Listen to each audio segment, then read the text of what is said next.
All right, welcome. Today I'm going to walk you through how to read your paycheck and what the different codes mean on your pay stub. In order to do that, I want to take you first through Skyward, where you can download a pay stub, and it's not quite as easy as it was previously. So I'm going to go to Skyward, and in Skyward, uh, the fourth item in is payroll check history. That's what we want. And I'm just going to pick the top paycheck there.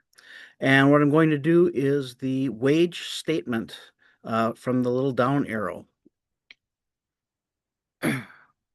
And what you will need to do is um, do a save as new and name it. I just called it pay stubs.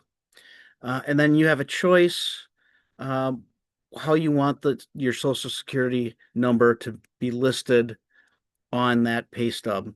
You can hide it. You could have the last four, or you could have the full social security.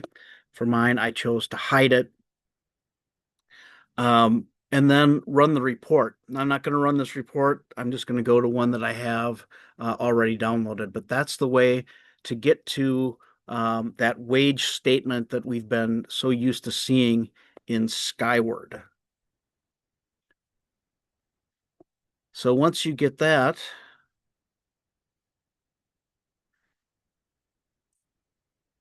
I am now going to share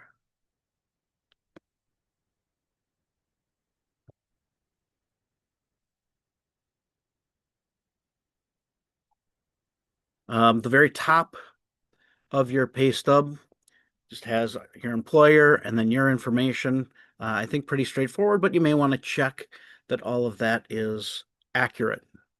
Then below that, again, depending upon how you want your social security number printed, that comes next. Your exemptions for federal and state, the start and end dates for the pay period, the date the check was cut, the check number, and then I have whited out the gross pay and net pay um, because that's my pay. Um, Underneath that, we have the way you're paid semi-monthly, and then there'll be a rate and a factor. The factor is usually one.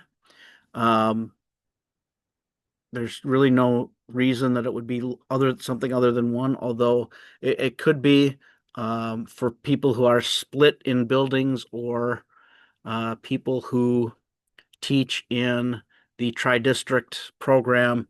They may have a factor of less than one and another factor of less than one, but when they add it together, it should be a full 1.0.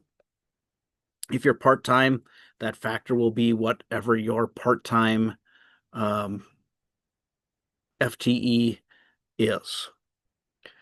Um, Underneath that is the personal day buyback and the missed prep pay.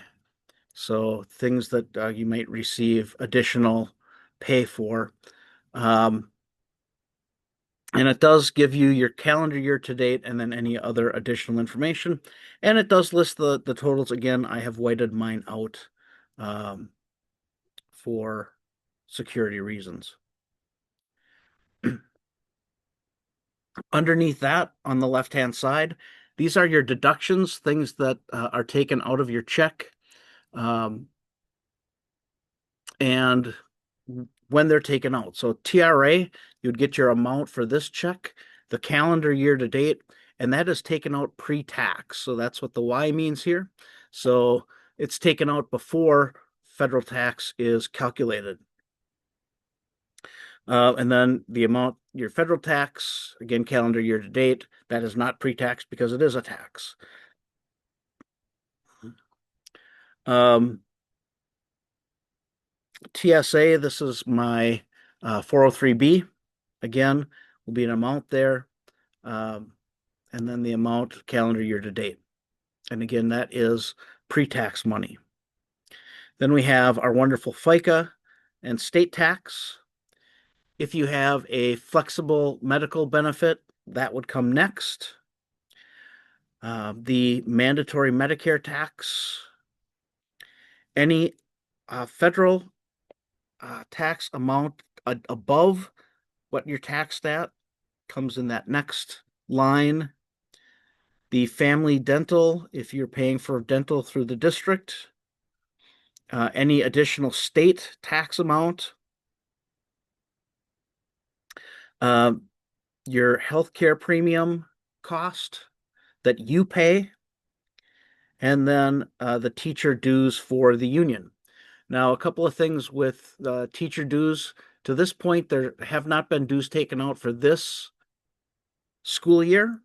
So if you are new to the union or new to the district this year, that calendar year to date amount is going to be zero. And those dues will be taken out starting in October 15th, our October 15th pay period. Right next to that on our form are the benefits that the district pays. So the benefit for health insurance, very top row there. The TRA amount that the district pays, the FICA tax that our social security tax that the district pays. Our matching funds for our 403B is this TSA Amera funds. Again, the district contributed Medicare tax, long-term disability insurance, the amount that the district pays for our dental benefit, the amount that is taxable for our life insurance benefit through the district, and our group life insurance. And again, the amount for this paycheck, and then after that, the calendar year-to-date amount. The only things that I do not have on my pay stub that some people may see on theirs, I do not currently have insurance with the VEBA account. So that might have an additional line, the district contributing to your VEBA, or you contributing to your VEBA. So those things you won't see with this particular paycheck. Hopefully this answers your questions. If not, please feel free to reach out to someone in your building or one of the co-presidents. I'm happy to answer questions. Have a wonderful week this week, and good luck preparing for that first flexible learning day.